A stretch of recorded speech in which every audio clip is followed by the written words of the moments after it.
All right, y'all. So this week's episode of Kandi and the Gang was given what it was given. So let's give it what we got.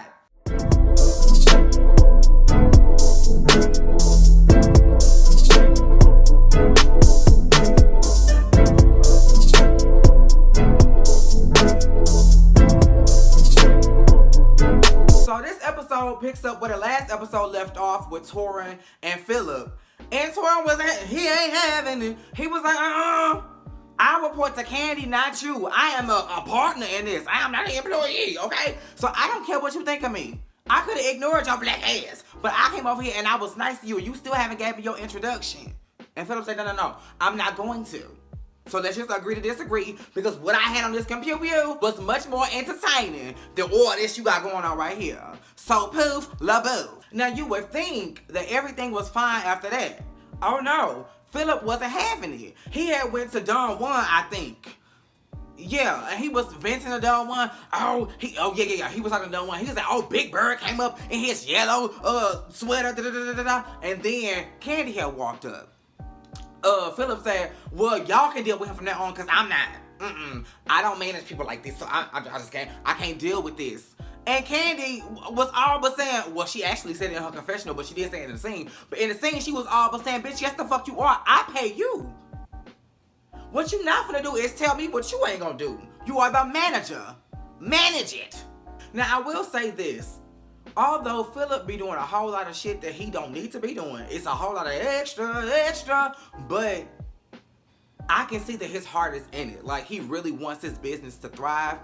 I believe he believes his name is on the line, his reputation is on the line. So everything he puts his name to, he wants to flourish. Apparently, he did good at Blaze. That's why they brought him to OLG, so he wants to make sure. But it's like, you kind of got to be a chameleon.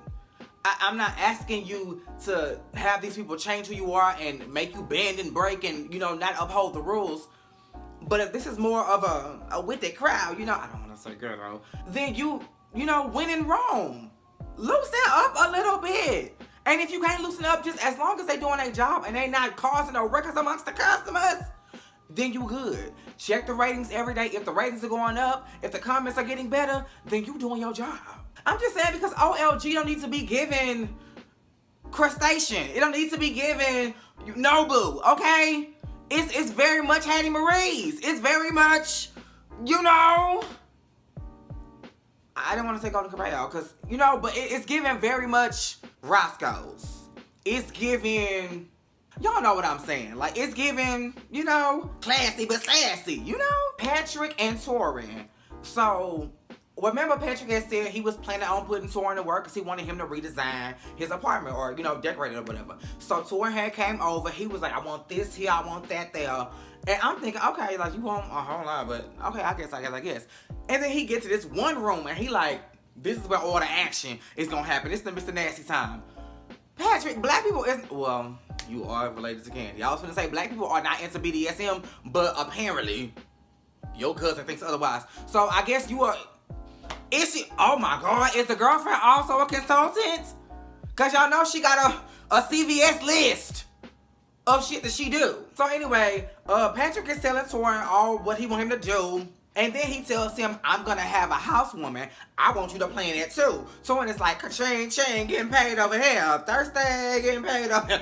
Just say the word. And bitch, I'm going to make it happen. So then we go across the street to OLG.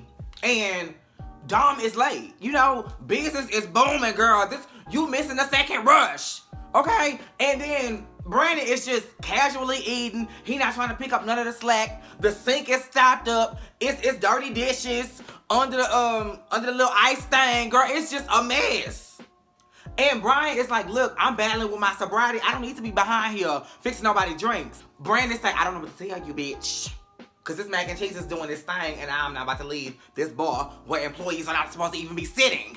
But Brian, kudos to you because you did your thing. You fought your sobriety and you stood behind that bar for an hour. When Dom came in with a drink, may I add, she came in with the attitude. She came down and hugged Brian, and Brian was like, get up off me, girl, because you late. And she was like, whatever. Oh, y'all need to clean this. Girl, if you was here doing your part, we would have been busting the suds and busting the tables. But we couldn't do none of that. Because people wanted their mimosas and their margaritas. So Chandrika was like, I know that y'all got that little thing going on that y'all don't want to tell nobody about, but girl, he is a manager and he needs to be doing his job. So Chandrika, I think she either went to Phillip or Dawn. She went to somebody and was like, Brandon is slacking, okay? We is out here sweating, okay? I am hosting and busting tables. It's not my job, okay? My fan is up here at the table. I'm supposed to be dipping my head out the door saying how many, go here, go there, go everywhere. But instead, I'm taking orders. And we ain't even got no iPads up in here. Do you know how hard it is to dance to Beyonce and take somebody's orders for mustard greens? So now, I guess the day is over and the group just want to unwind at this little place they always go to. Dom is exactly who I said she was in episode 2. Y'all ain't that type of friend, okay? Torin tried to get the scoop, but she said, girl, why you not minding your business? That is not my man. No, ma'am. Good for you, Dom, because yippity yap yap gonna tell it all, okay? Because if word gets to Brian, it's a wrap. I love you, Brian, but girl, I know you gonna get the, sipping the margaritas, eating the couscous with Chandrika. You gonna say something before you know it. The whole OLG is gonna know that these two are bumping and they're grinding. And we don't need that. Then we meet Chandrika's fiance, June, whose name really needs to be Hush Hush because mama didn't say a word, okay? I don't think I heard a peep at that table. The only time I heard June's voice was when they showed a flashback of the altercation that he had with Patrick. And it was mum's the word, honey. It was very, Sister Mary, bitch, you know who I'm talking about. The one who found her voice later. She was, at first. That's what he giving. We gonna call him Michelet.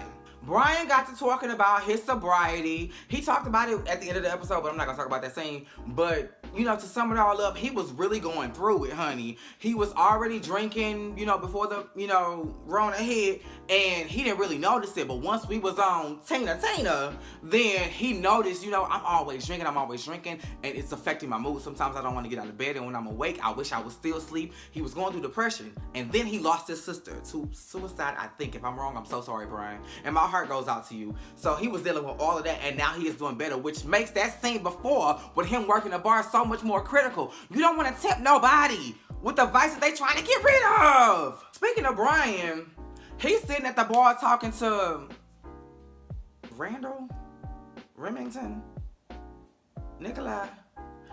Y'all know who I'm talking about. Y'all know if y'all saw the episode. And they chit-chatting or whatever. And Nikolai was like, well, you shouldn't be sitting here, or whatever. And Brian was like, but Brandon was sitting right there in the last scene. Because I don't know when it was. I don't know if it was the same day. In the last scene, he was sitting right there at the end of the bar. Ain't nobody said nothing to him. And then Brandon got in his confession and he was like, I'm a manager. I can do that. We know that, Brandon. But you can't do it in front of the people. Okay, everybody knows that the managers get special treatment, but you don't just flaunt it all around town. Because that's how people don't fuck with you like that. People tend to not like people like that. Don't do that. So, of course, Brandon comes over and it's like, Brian, I need you to get up. And Brian was just Brian. Brandon felt like he was giving him attitude, but he was just being Brian like, I'm not sitting down. And we like, girl, we see your ass in the seat, girl, so get up. You want to pull out my chair? He was just being Brian. So then Brandon gets mad. He goes over to down one. No, I think it was maybe a little shift change. I don't know what's going on. When Phillip comes through the door, and he like, I need to talk to you. So they sit down, and he giving him the rundown of the day, and then he tells him about the Brian situation. Told him to stop sitting at the bar. He gave me lip. And, I don't really know how to handle the situation. Because Brandon wants to be a cool mom. He wants to be the person that everybody likes. Because, girl, those are doormats. And if you can't find a line of symmetry, a perfect balance between being cool and being firm and doing your goddamn job, then I agree with Don Juan. You're not ready to be a GM. Maybe an assistant manager. Maybe a shift lead. Maybe just an employee. Because all of this, all I do is oversee. No, as a manager, you are supposed to step in when the team is lacking. So after Brandon told Phillip, they went to Don Juan. And they like, we having a problem with Brian. And so they was like, well, let's bring Brian over here. So Brian sit down. He's like, what's tea? And they walked him through the situation. And he like, so what did I do? And I'm like, what did he do? Like, this is Brian's behavior. Normally, I didn't see no attitude. He was just being Brian. But they was just coming at him, and he was like, bitch, no, like, we not about to do this. Like, why are you on me like this? And Phillip had the nerve to say, you don't do shit. What I see is him being a hoot. I see him taking the orders. I see him how you doing. I see him interacting. I see you not doing shit. You be clickety-clack on the computer. You be walking around and supervising, surveying. I don't see you doing a damn thing. Not to say you don't do your job. I just don't see it. And Brandon knew to hush his motherfucking ass up because, bitch, you don't want us to tell what's going on with you. So, you know, of course, things are getting heated. Brian is starting getting loud. And so Don Juan was like, let's go outside. Phillip is mad because they went outside. But Don Juan was 100% correct. Bitch, this is your third fight. And now Don Juan, because on the screen, they showed Chandrika, they showed Kandi, and they showed Torin. Brian would make fight number 4. And we just on the 3rd episode. So, baby, these employees are not the only problem. You need to check your motives and thoughts. Shout out to Miss Lauren Hill. So Don Juan is outside talking to Brian because Brian just got suspended. I hereby suspend you until you get your shit. So Brian is like, girl, fuck you. Okay, you see these bundles, bitch, they got to get pressed. And how they gonna get pressed if I ain't got no hours, mama? So they outside talking, and Don Juan was like, just leave, and we will reconvene and talk about this. So boom, he goes back inside. Phillip, I am angry. And so he gets up and storms off while Don Juan is talking. You just exhibited the same behavior that you are reprimanding Brian for. Where in the do they do that at? Down to the OLG, girl. Down to the OLG. You got customers biting into their deviled egg like girl, Mama with the red silk press in the back was getting her entire life. Don Juan, you need to reprimand the dog shit out of Phillip for just getting up and leaving. You don't do that. If you can't manage your emotions, you can't manage my motherfucking establishment. This is still a place of business. Conduct yourself. You don't leave in a huff. Get in your car and then you get on your little OLG cam. I think Don Juan in cahoots with it. Girl, really? Who plotting against you, Phillip? So we finally meet this coog, Safari. She's cute. That nose is pinched like Michael Jackson, but she cute. As a tablecloth, it's dope, okay? So we go into her establishment. Now, she calls it body sculptor. But that would be the 4th thing. Because remember last week I had told y'all she did lashes, she did lip injections, she did teeth whitening, and lipo. And if you ask me, she is a bedroom candy consultant as well. But I'm not too sure. Because Patrick was talking about, whips and chains. Where you think he getting it from? We 5 minutes into the scene and poor Torin done already got fired. We don't need him to decorate. Look at the decor. Look at the atmosphere. I do this. Okay, girl, so now we can add interior designer to your list of accolades as well. Then they get to talking about the party. Child, Patrick said, I invited everybody at the table, and he didn't name her, but he was like, my old work is on the list. And she was like, oh, no, she not. And just like a little boy, that's why he called her a cougar, because just like a little boy, he said, and he went along with what she said. Then he went on to say, it feels good not to be a hoe no more. Obviously not. Because, if y'all just had a situationship and y'all can work together and she okay with that, why she can't come to the little function? Because not only do I work with you, I also see you at all of the after work functions. So I already party with you and I already work with you. So you coming to my home is nothing. You can see it when you go to your car. Okay? It's across the street. And he works the parking lot. So every time Mama drive in and drive out, she look at Patrick dead in the face. Mama, with all the accolades you got, you would think being insecure wouldn't be one of them. Especially given the fact that she's moved on. She has a fiance. So both of y'all are in committed relationships. It's no tea. Swimming with OLG. I'm going to close it out with this. So, Chandrika had came back. She a swim instructor, baby. She a little lifeguard for the little Zumba or whatever. And she wanted to do some little exercises. So everybody in the pool, except Bertha, because she said, I know how to move my legs and arms in the shower, girl. I don't want to do this. Everybody was like, oh, you look so cute. She said, no, I don't. Like, I love Bertha. Like, even though she be the one with the worst attitude, everybody loves her. Like, for some reason, she just got it in her. Maybe it's Maybelline. Then afterwards, they ate or whatever. Then they got to talking about Phillip and the whole situation with Brian and all of that. And the OLG was like, I love Phillip. Everybody love Phillip. Except Bertha. She said, bitch, put it on record. It was a caption at the bottom. Please be aware. Aunt Bertha can't stand Phillip. I see both sides on Bertha. I really do. Like, I understand why you can't stand him because he is annoying as fuck.